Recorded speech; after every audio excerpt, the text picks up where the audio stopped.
Right, good afternoon or good evening or whatever, what time it is in your part of the world. It's Greg here again. As you can see, I've finished with the pigments of the Allied fading and the bronze fading, which was the MIG produce. That's P0501. That's the faded bronze green, which is predominantly the colour, and the Allied green fading, which I thought was a bit on the light side, but I blended it in. But that's what I've been using this on this part here now, on this segment. As you can see, the colour variation is quite nice now. You've got that slight different hues to the green. It isn't just a monotone. Even the let's see if I can bring it up, twist the turret up. You can see nice cast texture on the turret, and there's a few little streak marks down the sides and on the front.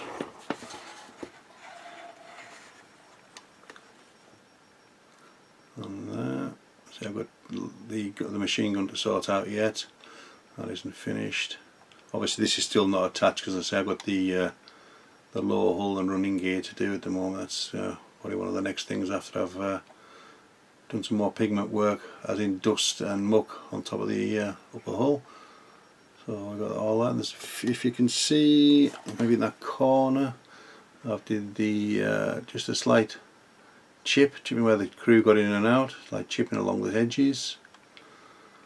I've got the pencil to use as well yet, the graphite pencil just along the edges, but not yet until I've finished the other pigments.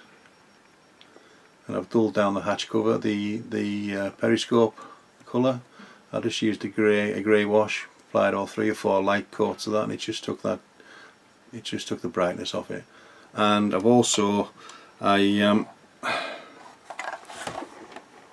one's moved, unfortunately. Where's that gone to? How's that moved? I shall have to stick it back on again. Yeah, was Brett on Brett's channel. I found he uses these as well. I put a link to his site in the bottom of this, because he put me on with the grab these handles, spare handles from. I think I've kept the cover. Oh, I didn't keep the cover. These are Allied American handles. I think it's 400, is there? Yeah, they're from Voyager model as well, so they are a good quality. And there's a little stencil there, shows you how to do, make a little thing to bend them. So you can see you've got all, I think it's about 400 handles on there. So I noticed that I was just looking at a few pictures of different Shermans, and I started watching Fury again, and basically this is an easy 8. Instead of just having the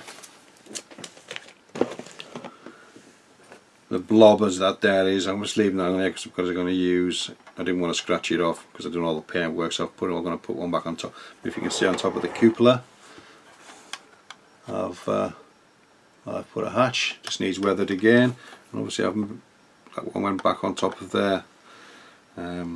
Wherever I've put it, it's there. Yeah, so things are moving along nicely now. It's just a pity I don't want to mess around with this too much, it might break it. But it's okay, it's just a bit on the high side. So as you can see, this is still not together, because I've got all this to do all this yet. This is just slightly weathered, but not a great deal. So the fit is quite good. I just had to shave a little bit. You say another bloody thing won't go back together. I had to shave a little bit off the corner on the lower hole, so it didn't get a gaping hole on the. Sorry, it didn't get a gaping hole on the on this side. So they say I would be really clamped when it's done. So I've obviously got more storage. I did some more. Where have I put me? Oh, they're all over there. I did a bit of clean up yesterday. I've done some more These have all got to be primed as well, yeah, to go with the other ones. They're all done. So they're going to be primed grey like the other stowage, and then obviously I'm going to pick out individual parts. I'm also going to put a few of those handles dotted around the turret. So for, like, say, where are they, on here? We have, see, the side, like side satchels, aren't there? So, and they've got to hang on something. You can't just put them on there and then, you know, with nothing on. So I'm going to put a couple little grab handles on there as well, so we can put a bit of cotton, or I collect all the ropes from the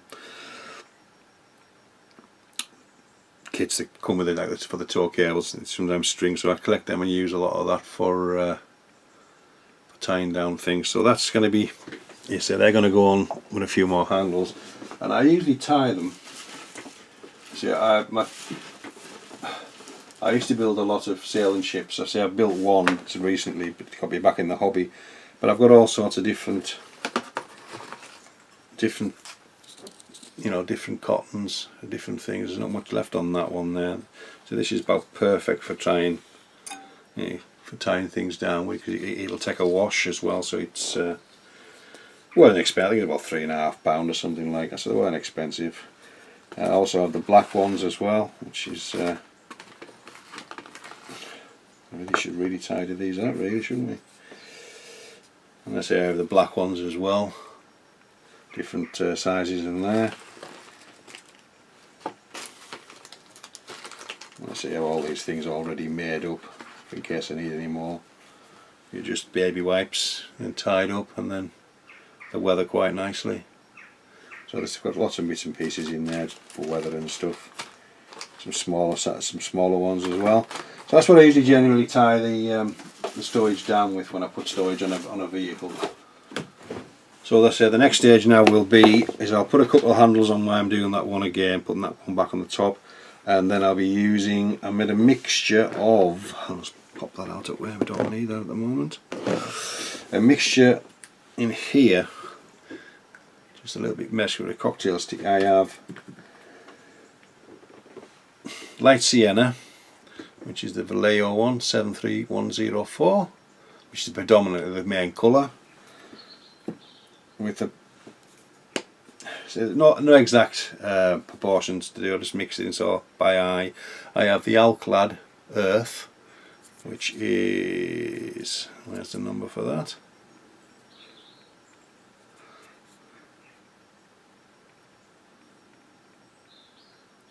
Oh, it's on the bloody top, isn't it, Pillock? The Alclad is ALCWP005, and that's the Earth. And then the last one that I mixed in was a little bit of the old burnt umber, which is Vallejo again, which is 73110. So I just mixed a little concoction up in there to got sort of a colour that I want. Bear in mind this tank is based in Korea, so it's not going to be really this. I don't suppose the soil will be too much different from, I would say, maybe Vietnam or something like that. I could be wrong, but I'm going to go along those lines anyhow. And I have an old stumpy brush. It's knackered, it's beyond repair, can't really do nothing with it, keep trimming it back. And then all I'm going to do now, to start off with this, I shall just move them out of the way, is I'm going to start, just pull my seat round. You can start from there, and I'm just going to put a little bit on the brush, and I'm going to go along where, you know, where everything would congregate, all the mud and things that would come down off the.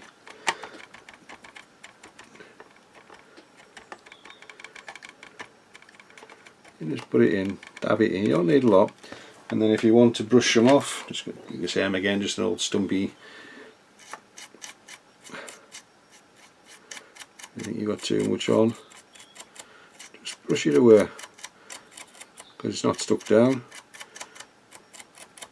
And then what I use to stick it down with is I use the Tamiya X20, wherever my bottle's gone, organised again, which is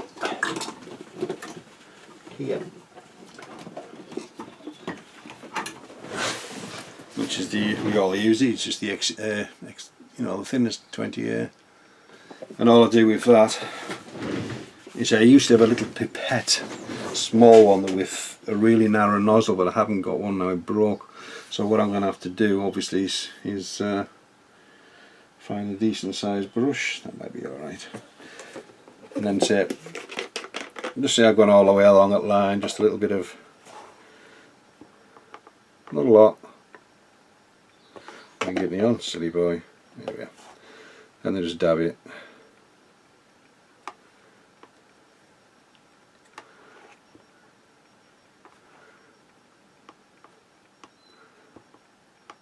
And the colour will turn back to that nice muddy colour.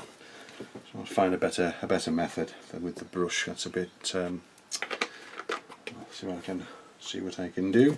Yeah, so that's what I'm going to do next. I'm going to kind of continue on with the. I've hardly got any on the brush, hardly any. I'm going to just knock the excess off.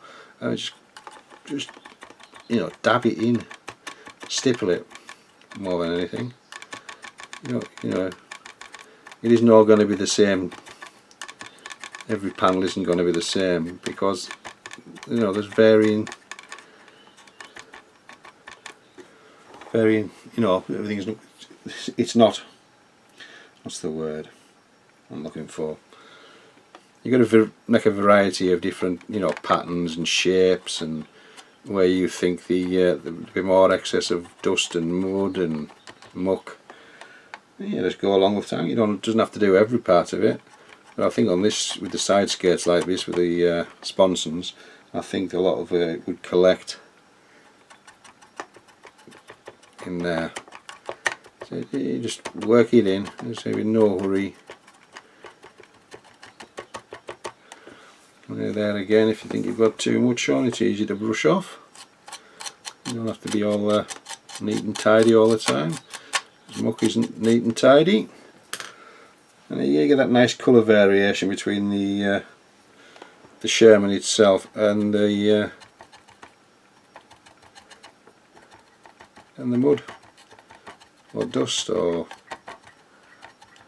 see, I'm not using a lot. As I say, the brush is completely shot at, but it serves a purpose. It really does. So until there's no more bristles on it, I'll continue using it. But, yeah, so this is all I'm going to do right along the hull. Anywhere I think that muck, dust, general debris would be on the Sherman.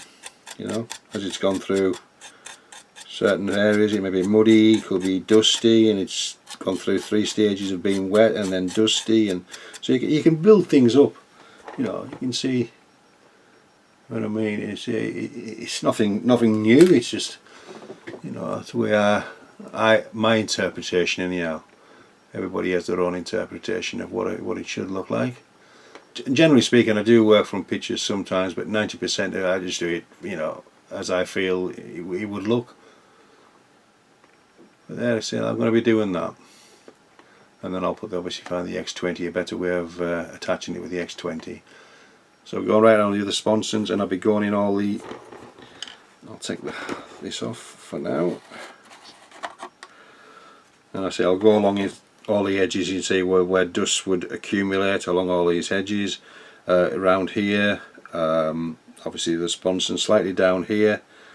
Obviously it's going to collect down here on the parcel shelf or storage shelf. That's going to collect, and maybe a bit around the machine gun and the headlights, just round there, a bit around the filler caps around here. I've done a little bit on there just to see what the colour was like on the other shelf for the although it's going to be covered, it's still got to have a bit of dust in there, and then just round here as well, around the engine hatch. Sorry, the engine covers. I say these are going to be weathered in yet. It's still a bit light on this side, so I'm going to have to get some more dark pigment onto that and rub it in. Around these again, around the toe, I think the toe hooks. Just a general where things will accumulate. And say with the hull, So with the turret, again, it should be around the commander's cupola, around these hatches, right around all these vents, a bit around the aerial, just a slight bit into the gunner's hatch, not so much around the periscopes. We start collecting around here as well. Where we go, around the door hatches, things like that. You can see the colour variation maybe better on that now. Let me just, there again, look, you can just see when you move it about certain angles, there's certain different hues that you've got.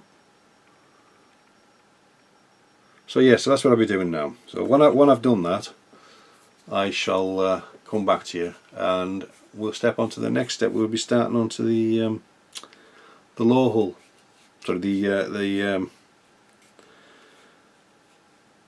tracks, the wheels and the running gear on the bottom. That has to be all weathered the same. Obviously it's going to have to be the same as the what I'm putting on here. So that'll be the next step after this has been weathered with the pigments. And I don't think I need anything else on the base Sherman after this. I think it'll be weathered quite enough. You know, I was going to do a bit more chipping, but I'm not going to bother because I think it looks quite nice the way it is. So I'm quite happy with it. So it's my first it's my first Sherman I've ever built, so it's a bit, you know, I must admit I've really enjoyed it, as I do with most of my kits. Fit wasn't too bad at all. It was an old Dragon kit, so there's no goodies with it. But see, I picked it up off eBay for about 20 quid, so can't be too bad. And I've also picked up the Easy 8, the old Dragon Easy 8 as well, for 19 quid, which basically is this. You know, it's an Easy 8, so I've got one of those as well. I might do a kit review on that, the old Dragon one, if I get time today. So I shall carry on and we shall see you very soon. So it's Greg signing off for now, and we'll catch you later. Right, we're back again with the Sherman. As you can see, I've done all the pigments, dust pigments on the Sherman, and basically finished the hull. Top of the hull is 99.9% finished. So there's a machine gun to add, and obviously all the stowage to add on the back, but the actual build of the kit and painting on the top is about done. So as you can see, I haven't over weathered it, if you know what I mean. There's not a lot of chipping on here at all. It's kept it to a minimum. I just thought the only bit is round the hatches and things like that where people get on and off. That's the only places I've really chipped it. Also I've added some of the Pioneer tools. If you can quite see it, there, it came out quite nicely. I've rusted the shovel a little bit, dusted it. I'm going to try and make some clamps. There was no clamps with it, but I shall try and do something with that. On the side, as you can see, the top of the hull, the varying greens, and as the weathering's gone on the top. As you can see where the dust is collected, obviously where the aerial is all in there. Around the hatches, finished the hatches covers, you can see now on the commander's cupola. Just gone around them with a grey wash again on the blue, and then just a slight like oil wash which I've done for the dot filters and dot things. That's what I did, the same thing again, just around the edges of the bolt heads, and added a couple of added a couple of the handles from that photo etch set that I got with all the handles. I've added a couple of 3 round here. I've added, if you can see them, there's one. From there we've got 1, 2, 3 along there. Right, so we've got one on the rear. You can't quite see that, can we? Let's have a look. There's one on the, I can see a bit of the weather, and again I've got one on the rear. A bit of weather. So the back of it needs to be finished. Obviously all the mud needs to be put on yet and things. But I'll show you what I did on the bottom, and then I realised you're not really going to see it. So also we've got the axe type thing on there, which is got to make these things into little clamps. If I get a bit of PE, I might try and just put them on there. I shall see as we go along. And the you know, like crowbars and things on there. There's a couple of more Pioneer tools, but they go on the back where the stowage is going to be, so I'm going to incorporate that into the stowage. Where else have we got? What else have we done?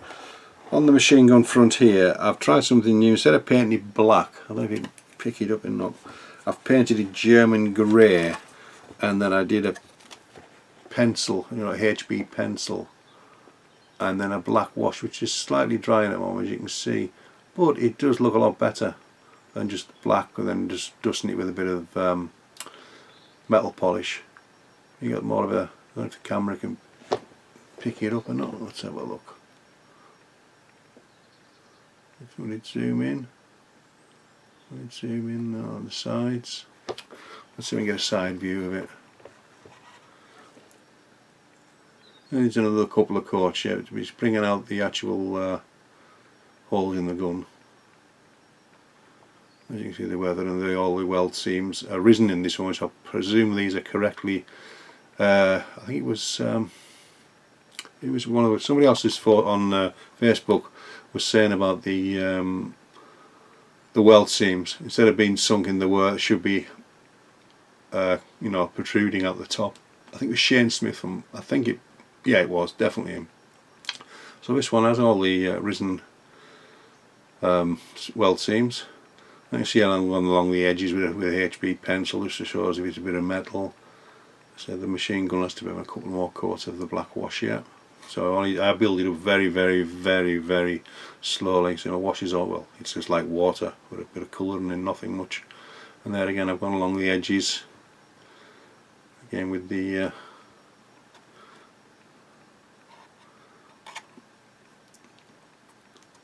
where's he gone dark over some? Oh, there we go. So I've gone along the edges on certain ones, and on top of the brush guards, the light guards. There's a bit of fuel and splattering on the fuel caps, which they've got to be they're not quite finished yet. I can see the variations in the colours of the greens, which is basically what I wanted on the turret and on the main hull. So I'm quite pleased with that. And along the sides again, you can just see streak marks and things like that, and you know, general weathering. But I did start doing the lower hull, and I remember I have to stop at a certain point, but let's just take that off. I started weathering the bottom of the hull at the back with the let me just move that out of the way a second. I started weathering it, I've got it out there, you know, the exhausts and things like that, and then when you put the cover on you can hardly see them, but they're done anyhow, so it makes a difference. The rust needs to be finished off. I'm going to finish it off even though you can't see it, but I will finish the rust off and a bit more pigment around the hatches and things. And I did the black, you know, as it was covered up, it comes through them grills at the back, but there must be a bit of black smoke actually on the hull, so that's just black pigment. And that's a bit bent as well, that needs straightening up. I shall do that. But yeah, no, so I've got the lower hull. There's nothing really on the lower hull at all apart from me just usually messing about with certain things. So I'm going to weather the bottom of the hull, and obviously all the bogies have got to be done yet, and the wheels have to be, the runners have to be painted black on there. I say there's a bit of weathering on the bottom there, just trying a few little bits and pieces out. You see the colour variation again, there's different panels of different colours, so all that's going to be weathered as well. I'll do the whole lot underneath. And then sort of the front, that's the rear. And we have that lolly stick bent and broken, I think, because obviously I've got one side that's going to be broken off for the fender, so obviously it's going to be a bit damaged. So that's where the obviously all this is going to be weathered as well. I'll come back out a little bit. And I say the stowage going to go on the front there. So that can go back together for now. I'm going to start, well, not leave it because I'm going to start weathering the tracks. So what I'm going to do first with the tracks is I'm going to paint these black, wheels, which I've missed out. I'm sorry, can't catch for you. And then I'm going to lightly start off by going in underneath the sponsons. I'm going to start off with a very light, well, not light, a darkish wash with a bit of pigment in. I've got this pigment here, and add a bit of. I've got some actually. What I'm going to add, it's called Vallejo. No, that's not the one, is it? It's the Vallejo Oiled Earth. So I'm going to add that from some of the bogies. I can quite see that, pick that up. 76521, which is a Terra Oiled Earth. So it's like a brownie colour. I say it once shaken up, I've never used it yet. But it wants a good shake. It's got an agitator in it. So I'll be using that on the lower hull as well. So basically I cut the pigments from last time from when we did the upper hull. That's the same stuff. I made enough obviously to do the lower hull. And obviously I've got my little wash again, my little Van Dyke wash, brown wash, just to pick out a few things again as and whether I'm going along. So what I'll do first is I'll give this a good shake.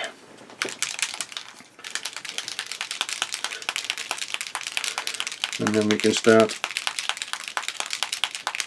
I'll put it up on the lower hull. So obviously and I'm going to put a dark wash along the top, obviously because you can see the shadow then, making it into a shadow. But I'm going to start off with a darker pigment mix down it and gradually fading it out to a light mix. It's in Korea, so I've been told by a certain man who knows a bit about the war, the Korean War, that the pigment I've picked and mixed together is almost true to the colour, you know, like a rich reddish colour. So keep forgetting it's not a Second World War tank. It's in the Korean War. Well, it is a Second World War tank, but modified for the Korean War with the flamethrower. Find my brushes. Things need to be more organised. Yeah, I see. I'm talking about the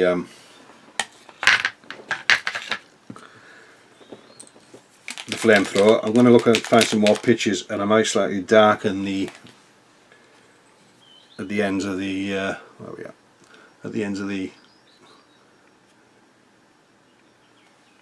flamethrower. Presumably the paint will be burnt off around the edges, I would have thought, so I should be doing something with that as well. Not so much with the actual gun, maybe it's a bit of black around the ends. I'm not too sure. See, I can find a good picture and I can work from that.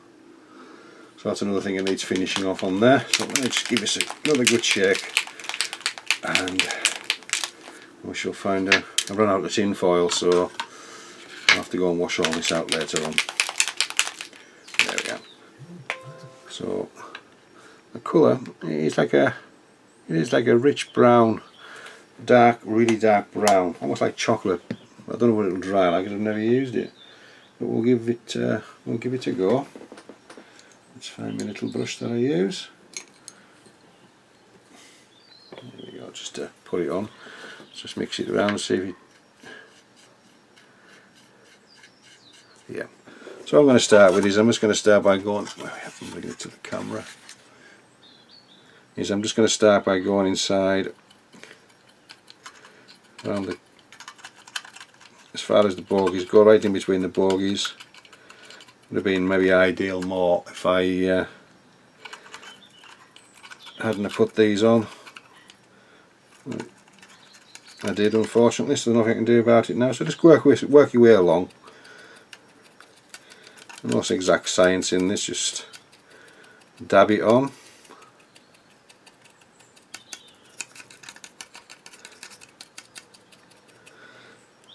Go right up, I suppose, but I'm going to leave the top bit for the black wash. Yeah, see, I'm just stippling it on more than anything.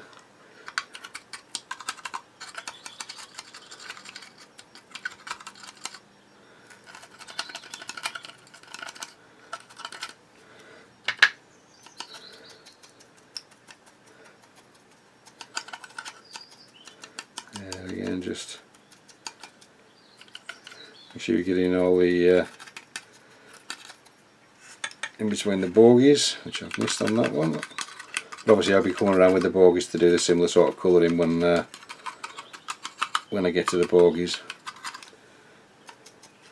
Right. And if your camera can pick it up, it's like a brownie. It's like an oiled. It is like an oiled earth. Something slightly different for the pigment to. I'm not adhere to because I'm not doing the pigments yet. Well, yeah.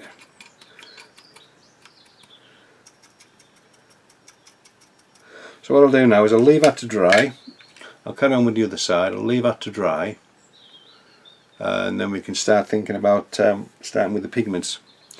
The you know, the one that I mixed up in between here and on the so I've got to paint these as well on the black on the edges and things like that. But I'll see how we'll go with the weathering first. These might be covered yet with weathering. So we'll leave that to dry now. See what it dries like, and then I can continue the weathering with the pigments. And I'm going to. Obviously I'll do a blackish wash along the top edge underneath here, sponson, and the very top of the lower hull, just to make a bit of shadow, a false shadow, and then we can go from there. So I shall do that. I shall carry on with that, and then I shall come back when I've got both sides of the lower hull done, not the bogies. We'll do the bogies separately. And we'll do the side with the pigments and the washes, and then I'll get back to you. So this is Greg signing off, and we shall see you soon. But I think I may also call this update 3, and then we can go back to update 4 when I do come back with the. I'll start off fresh again for update 4 as we're getting towards the end of the build now, which is you know, it's come along nicely. So we'll call this one a day for now, and we'll speak to you soon. Greg signing off.